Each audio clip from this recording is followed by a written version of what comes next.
na bawal po ang magpadala. Hindi ako, yung examiner. May examiner po Yun isa. po kasi yung pinupoint nila sa akin, bawal magpadala Hindi padala, yung magpapadala, hindi yung... Opo, yung magpadala yung kamag-anak. Bawal daw po yun. Kasi doon po daw sa declaration na inano ko, ako ang nakapirma. Dapat daw po, yung sa akin lang na nanggaling ang dadalhin ko. Culture po natin mga Pilipino yung dalhin mo yung may pagpapadala sa'yo para iabot nila sa pamilya nila kasi hindi sila nakakauwi. Isasabay nila sa'yo. Ito, Yun po kasi siguro ang ang pinupoint nila. pagkakaintindi is that, di ba, tinatanong tayo niyan palagi kahit ng airline, tayo ba ang mismo nag-impake na Hindi po kasi ganun naggamit? yung pagka-ano nila sa akin ng time na yun. Yung pinipili- pinapaliwanag na, if I can finish. Okay po. Okay Sige ka, po. ha? Oo, tapos yung, para makaklaro lang Opo. natin yung ano. Siguro ang punto lang din ng natin, ng examiner is that, pinapaliwanag sa iyo na hindi naman nasa bawal yung magpadala ng Ganito po kasi pasalubong. yan. Ang sabi po kasi, nung chinek po yung gamit ko, tapos iPhone yan, 100,000 yan. Tapos sabi ko po, ay, pinadala lang po to sa akin. Sabi po niya, at saka hindi po to 100,000, iPhone Pro 12 lang po to. Tapos ako po ang umano niyan, bumili online, gamit yung credit card ko kasi po, nangutang sa akin yung nagpadala. Yun po ang sinabi ko. Kasi po inaano po nila na 10,000 lang daw po ang pwedeng bitbitin. Yun Na na 10,000 pesos lang na sa pagkakaalam po, hindi po ganun. Kasi ilang beses na dito po kasi ako. ngayon di nagkaintindihan. Opo, yun po ang Sa pag- lumabas na ano kasi. Nakita mo yung declaration form, di ba nakalagay doon na OFW or tourist, anong purpose na travel natin, vacation. So actually, naging mabait na si Customs na hindi na natin strinigtuhan. May penalty kasi yun kapag mali yung ano. Ang intindi niya kasi, Ang nakalagay po kasi doon, intindi niya kasi, vacation. Kasi kung kung magbabakasyon magbabakasyon po siya, ako, ano po ang, yung, ano nga ba dapat yan? ano Kasi po ba ang magbabakasyon dapat siya kong dito. ilagay? Kasi magbabakasyon po ako. Kung halimbawa, you are an overseas foreign worker, as you claim to be, di ba? Yun po Opo. ang inyong sinabi sa inyong post at na-communicate ninyo. Siyempre, ang pagbabasihan naman ng ating mga officers, yung nasa dokumento. This is the Ano document po bang na documents ang sinasabi nila? Anong, declaration form. yung travel pass? No. Ay, kasi po ganito po yan, hindi ko pa po naibibigay yung wala pa po silang alam tungkol sa dineclare ko. Kasi po, ang ginagawa po nila, pagkabigay po nila nung pinil up, labas na po agad yung hindi na po nila babasahin. Kasi nakaganyan yan eh. Nung pagkabigay ko pong ganyan sa kanila, araw na ako agad. Alam na po nila yung laman ng ano ko. So, paano pong declaration ang sasabihin ko doon? Paano po nila sasabihin hindi ko dineclare? Hindi pa naman po nila nababasa yung ano ko, kakabigay ko pa lang eh. Sapat dito, eto, sapat dito. Doon na, wala. Nung ano pa nga, hinanap pa nga nila kung asan yung declaration ko, ano yung pangalan mo, ano yung apelido mo. O, di po ba? Tapos sinasabi na hindi ko po daw dineclare yun. Yun po ang sinasabi kong... Pero in your declaration form na meron tayong kopya, nakano ka. Opo, lahat po yun kasi check lang naman po yun kung yes or no. Lahat po yun ako kasi ang alam ko po, 2 phone lang yun na hindi naman po ang pagkakaalam ko po, hindi lang po 10,000 ang ano. Okay. Wala po kami alam na gano'n lang. Ganito hindi natin sinasabi na bawal, pero huwag mong mamasamain pag ginagawa ng mga empleyado ng gobyerno natin ang trabaho nila. Kasi sila naman din yung mananagot kapag they don't follow the protocol.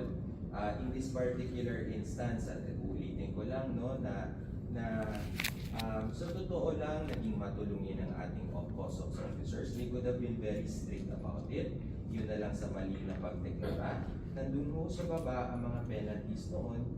Sasabihin ko lang po kung ano talaga, it's fact. Illegal po yun na hindi po tama ang ating pagkakadeklara. Iintindihan natin na there are situations na siguro sa pagmamadali, nakalimutan, there are honest Kasi po, Sorry, I'll mistakes, speak for mga- her. Kasi dito siya nalito eh. Hindi maliwanag sa kanya na yung doon siya papasok sa 150. Mm-mm. Di ba? Kasi nga nilagay niya vacation kasi siya ay magbabakasyon dito dahil babalik siya. Tapos sa babalik po. Babalik siya ng Bakasyon lang ano. po. Kumbaga Kaya talaga- vacation, ano po ang pipiliin nyo doon? Nakalito. Tinatanong Ano po ang niya. pipiliin nyo doon na Ano nga daw pipiliin niya? Okay, ang ano kasi doon, ang sa tax treatment talaga, hindi ho yung purpose of travel. Hindi, ano Sa nga yung klase ilalagay na, niya? ano? Kasi ang mukhang nagkaroon ng misunderstanding kung ano yung magiging status niya. Kasi papasok siya doon sa 150, di ba?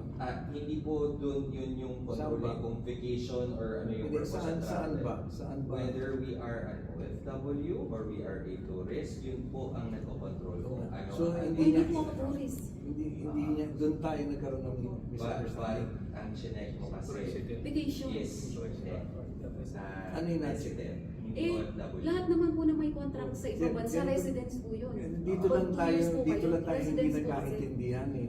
May bangso kasi na ano. Sir, ganito lang. Kasi I think it's useless to talk about this. Right, right. Let me explain. Nandito kasi siya. Kasi nga, ang intindi niya, residente siya rito. Kaya nilagay niya resident.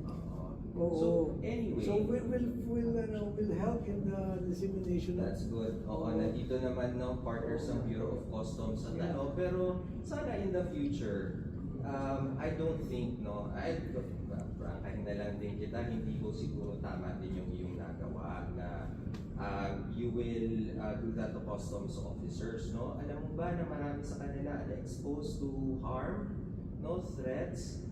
Pareha lang naman tao din yan, no? At bilang pinuno nila dito, I will tell you, parang masakit din sa amin yung gano'n. Pero part of public service I yun, already- okay lang, no problem. I explained Hindi na that to namin her. aanuhin yun, pero sana let's give a little bit of space naman, no? To basic, ano ba, yung naunawaan namin Opo, kayo. pero kayo din sana din po, paunawaan din po nila kami. Oo, walang Na problema. kaming mga dumarating, kaming mga OFW, yung paghihirap namin doon. Tapos siyempre, sa culture na po natin, sa mga nababalitaan na Of natin. course, oo. Siyempre, nasa utak na po natin yung gano'n. Yun yung ina-explain. Oo, doon Like, din po. ano ito, aside, hiningan nyo naman din ako ng recommendations. Naiintindihan ko naman ng pag-i-implement eh. Kaya ako nag-suggest ng messaging. Like, for example, yung pagbawal, di ba? Bawal. Yung ano daw, yung pagbumukas. Opo. Okay, naiintindihan ko yun. Alam niyo, mas madali niya maintindihan ko sasabihin, kung lalapit ka, may problema po ba? Diba? Kasi mag-iiba yung Alam mo po yung mag-iiba yung buong nag-ano ka tono. doon, yung mapapahiya ka. Ma'am, bawal magbukas ng ano dyan, tapos ang daming tao. Yun, doon po nag-start eh, nung So again, doon po nag-start yung ano ko kasi alam ko na po na doon pa lang, umpisa pa lang. Tapos nung ando na po sa may pagpipila ng ano, nakapila na po ako dito sa may left side. Pinapapila niya ako doon sa marami namang pila. Eh dito iisa na lang. Diba? Ganun po yung inano niya eh. Sabi niya, ma'am pila ka doon. Kaya alam ko pong tinatarget na nila ako eh. Kasi Actually, yeah, ganun po yung let's nangyari. correct that, no? Kasi 5 ang ating passengers na, ano nun, no issue, no complaints, nothing, naiintindihan ng pasahero. Same protocols naman na sinusunod natin. We do not target anybody kasi hindi naman po natin talaga kilala yung mga individuals na dumarating. Libo po yan, araw-araw. At sa dami rin po ng pasahero na pinaprocess natin ang kanilang clearance sa customs, wala naman pong nagiging problema. So, ano pong bang benepisyo sa atin kung mag-single out tayo? As I've said, it's just a messaging. It's just a messaging. Kung paano, I understand where you're coming from. I also understand where she's coming from.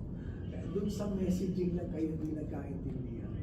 Di ba? Kagaya nun, kung alam ko yung bawal, pero kung paano mo siya sasabihin will spell a lot of difference. Kunyari, ako na gagawin ko, anong problema, ano yung hinahanap mo? It will deliver the same message, pero walang magiging tensyon. Kasi iba na sa kanila, pagka nasabihin, bawal yan. Ano to eh, ang haba na ng kanyang hugot doon. Kasi ang hugot yan, pupunta na yan kung saan siya nanggaling na bansa.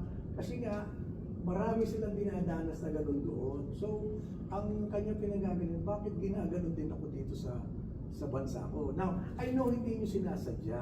Kaya lang kasi, that's why I'm telling you, I understand their language and I also understand where you're coming from. Now, kaya naman ako nag-aalay sa inyo ng ganitong paliwanag para, kasi nga, it will always happen. And me personally, we do not want that. So, yun lang. Kaya naman, ang pakay natin ngayon, hindi na to busisiin. As we promise, we will help dun sa pagpapaliwanag. Itong nangyari rito, ang mas mabuti, magkasundo na lang, we will help pagdating dun sa, ako naman, ang ina-appeal ko rin, let's discover, there's myriad ways to to deliver instructions. Noted. Thank you very much. Maraming salamat. So, parang All of this is noted. Thank you. Okay? Maraming Sige. salamat. Thank you. Sige, maraming salamat din. Alam mo, marami pa kayong gagawin. Thank you, sir. Actually, hindi na... Was not able to do any work today. Okay, sige. Thank you. So we're good?